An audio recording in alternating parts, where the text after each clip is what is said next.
Because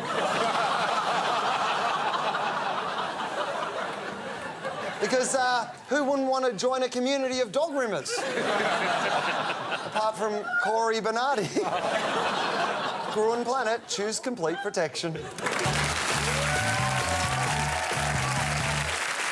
OK, we've been circling the plug hole all season. It's time we held our breath and went down there.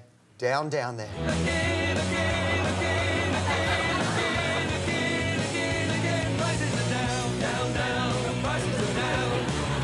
That old lady in the background's one of their groupies. That song plays on high rotation in Coles stores. Employees have emailed us calling it a form of workplace torture. As Media Watch pointed out, it's been added to mainstream radio playlists and TV shows like ours take the piss out of it constantly. Toby, from Coles' point of view, this is all just gravy, right? It absolutely is. Look, it might not win awards, but it's winning at the cash register. Since they launched this campaign for 8 quarters ago, they've won every quarter in terms of growth against Coles. Against Woolies. They have done extraordinarily well. This is a great campaign. This will end up being one of the great advertising case studies. Not just this one, but the Coles, the turnaround, what they did with the stores, what they did with their offers, and what they did with their advertising, and this will contribute to, seriously, one of the great marketing case studies. This is earworming extraordinaire, because every time you hear that ad, whether you're making tea, whether you're walking around in the supermarket, the sound of that music triggers neurologically the same ad as if you've seen it in your head. So you are subconsciously watching these ads without actually seeing them. It is earworming at its best. Annoying, but at its best. And the big hand replaces the... you don't even need the Coles logo across that because the big hand is what represents that. Yeah. From this point forward, it'll be interesting to see what they do next. The puntastic new Quo album, Quid Pro Quo, will be released to coincide with an Australian tour next March, which is sponsored by Coles. The CD will only be sold in Coles stores. Lauren, what's the value of the relationship? I think that this has massive value for the band. They have got a song that was a massive hit for them, and now it's earwormed. Secondly, they've got a tour out of it, and how do you make money these days if you're, if you're a 70s rock band? You need to tour and you need to license your work. And so, therefore, it's a massive win for status quo. They would have negotiated, I would have imagined, Coles would have negotiated a lower licensing fee for the song based on the distribution that they're going to give them. Because Coles' distribution is huge. I mean, when was the last time you've been in a music shop? Most people, young people, almost never. But when's the last time you've been in Coles? You're in it once a week. It's an excellent music distribution for them. I think that they would be loving every minute of this as well. Absolutely. Status quo. Yeah, and not just What money. about when they start doing their rock and roll gigs and people wave their giant hands? And they do the original version and everyone wants them to come back with the encore with the new version. Advertising has a long history of trashing classic songs, and Coles is far from the only perpetrator. Here's a Gruen mixtape. For choice. Ba ba ba ba baby baby. Wouldn't it be nice if the world was cat-free? Gotta keep those sun-kissed vibrations happen with you.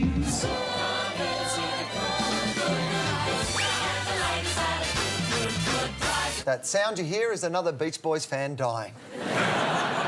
And another Beach Boy buying a gold house. Russell, how much does it cost to buy a well-known song? Well, it can cost a lot, but importantly when you negotiate both music and artist. So you can just buy the music and just create your own version of it, or you buy the music plus the artist if you like the original version. And it can be up to $500,000 just to get some music to play, during the course of a quarter's worth of advertising, just a few months. So it can be extremely expensive, but the value is brilliant. Paul Arden wrote a book called It's Not How Good You Want to Be, It's How... whatever the book was called. It's Paul Arden's book. Anyway, Paul Arden wrote a book. It was catchy. It was good. A very famous creative director. Tune in, guys, for all the best information on Gruen. So some dude wrote a book, right? And this dude said that the thing about music, 50% of the script is music. And those of us in the business absolutely buy into that. You get the music right and your commercial is just going to have... it can have fantastic impact.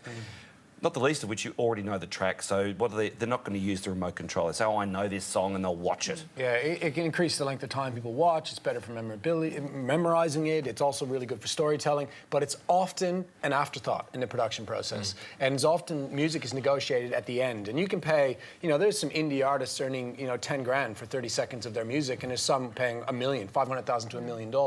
And that's a hell of a lot more than they're going to get from record companies these days.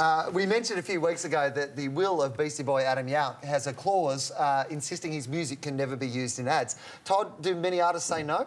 It used to be uncool to sell out. Now it's selling out is the new cool. This is one of the few ways that a lot of them are making a substantial amount of cash. But you could really blame Moby for this. In 1999, he created an album and he licensed all 18 tracks of the album.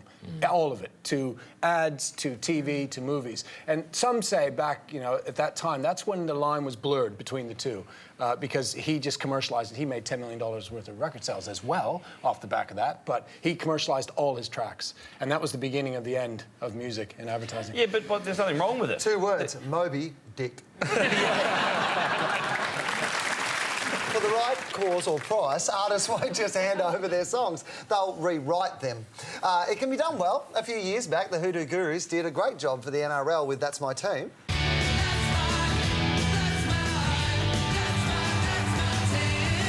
I love the Hoodoo Gurus.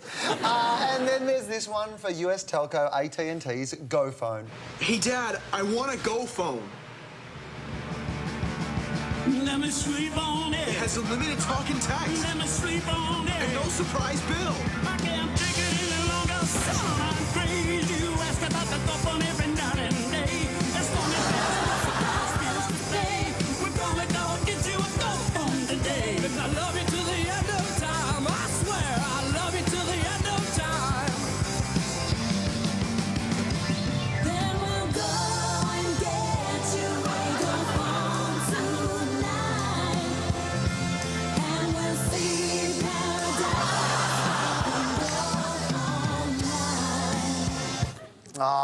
If Meatloaf had done that at the AFL Grand Final, they would have had him back this year. 80s geeks will also recognise Tiffany. It's actually a pretty good ad, and I wasn't even attached to the original song. Toby, what's the value of actually having the performer involved? Oh, there are different levels. You know, there's a saying, if you've got something to say, you say it. If you haven't, you sing it. And if your brand is unlovable, then associate it with something that people like. And that's why a lot of agencies use music. It's a lazy way out. But if an agency, a word to the professionals listening, if your agency ever comes to you and says, I've got a big idea and it involves Meatloaf, review them. I love the idea that if you have nothing to say, sing it. That's what Alan Jones should have done. He should have come out there Tracy Chapman style. Sorry is all that I can say. I just have to get it on record. That Go phone, that commercial, that's garbage. Yeah, it is. Come on, It's look at that. Meatloaf. Meatloaf and Tiffany and that kid singing. It's shocking, it's shocking, and That's My Team, NRL, is worse. No. No, I like Hey, hang on. I never thought this was going to happen, but I'm actually going to have to defend an ad against Russell. Start off by saying, this is what I love about advertising. You know what? Russell, this is why advertising is great. Yeah, that's it.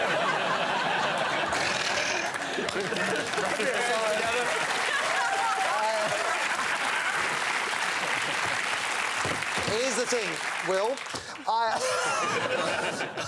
Artist brand collaboration is not all good news. New Order ruined their biggest song, Blue Monday, for serial trasher Sunkissed. when you're drinking in the sunshine.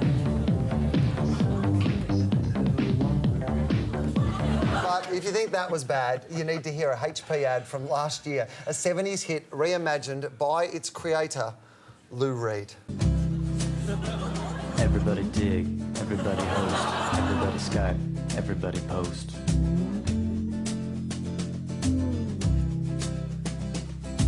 Everybody dream, everybody sprint, everybody air, everybody print.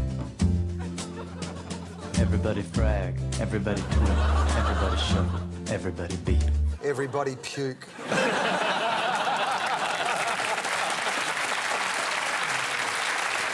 Lauren, isn't there a risk here that you'll damage both brands and alienate the fans? I don't think so, because I think that especially when you use both the artist and the music, you get the celebrity endorsement, especially if it's an individual artist, you get the celebrity endorsement, so it's kind of a 2-for-1 deal. That Lou Reed song, Walk on the Wild Side, was of course an iconic song about the way transsexual prostitutes propositioned their clients. Which seems like a brave choice of anthem for an office period. It would have been great if there was just like every time you turn on the computer, there's an unexpected surprise.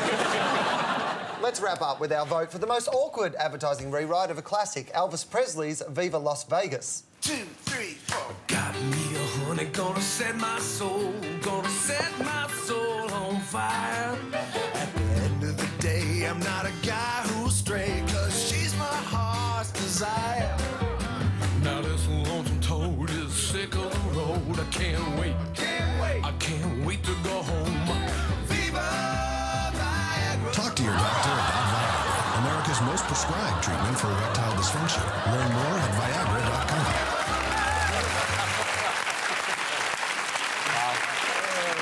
A bunch of middle-aged guys are sitting around singing about their erections. Nothing weird about that. Up, up, erections are up. Gruen Planet, the colour of summer. That's all for tonight. Please thank our panellists, Russell, Lauren, Toby and Todd.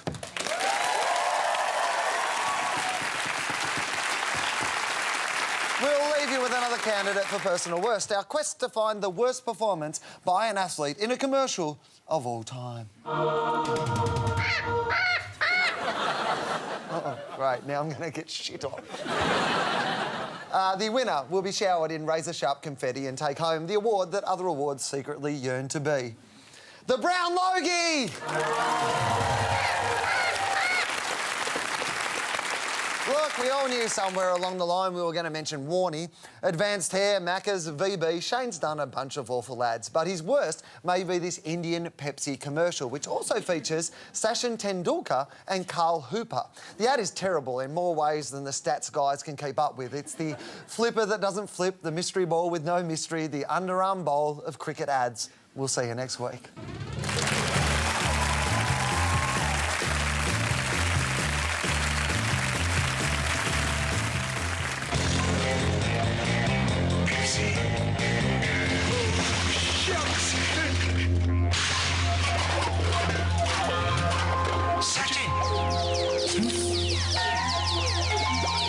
मैं कौन हूँ?